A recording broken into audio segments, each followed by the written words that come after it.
ನಮಸ್ತೆ. ಯಡಿಯೂರು ಕೊಟ್ಟಿದ್ವಲ್ವಾ, ಹಾಗಾಗಿ ಸ್ವಲ್ಪ ಹಣ್ಣು ಕಾಯಿ ಎಲ್ಲ ತಗೊಳ್ಳೋಣ ಅಂತ. ತೆಂಗಿನಕಾಯಿ ನಮ್ಮ ತೋಟದಲ್ಲೇ ಸಿಗುತ್ತೆ.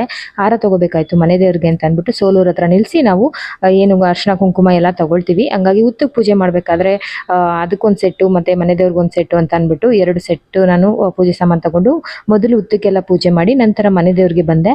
ಮನೆ ದೇವ್ರಿಗೆ ಪೂಜೆ ಮಾಡಿಸ್ಕೊಂಡು ಯಡಿಯೂರ್ಗೆ ಹೋಗೋಣ ಅಂತ ಅಂದ್ಬಿಟ್ಟು, ಇದೇ ರೋಡಲ್ಲಿ ಯಡಿಯೂರ್ಗೆ ಹೋಗುವಂಥದ್ದು ಇರೋದ್ರಿಂದ ಹಂಗೇನೆ ಮೊದಲು ಮನೆ ದೇವ್ರಿಗೆ ಪೂಜೆ ಮಾಡಿಸೋಣ ಅಂತ ಅಂದ್ಬಿಟ್ಟು ತುಂಬ ಚೆನ್ನಾಗಾಯಿತು ಪೂಜೆ ಎಲ್ಲ.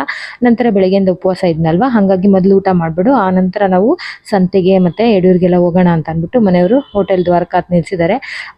ಸೂಪರ್ ಆಗಿದೆ ಊಟ ಎಲ್ಲ, ಹಾಗೆ ಪ್ರೈಸ್ ಕೂಡ ಸೂಪರ್ ಆಗಿದೆ ಅಂತಲೇ ಹೇಳ್ಬೋದು. ನಾನು ಮನೆಯವರು ಬಾಳೆ ಎಲೆ ಊಟ ತೊಗೊಂಡ್ವಿ.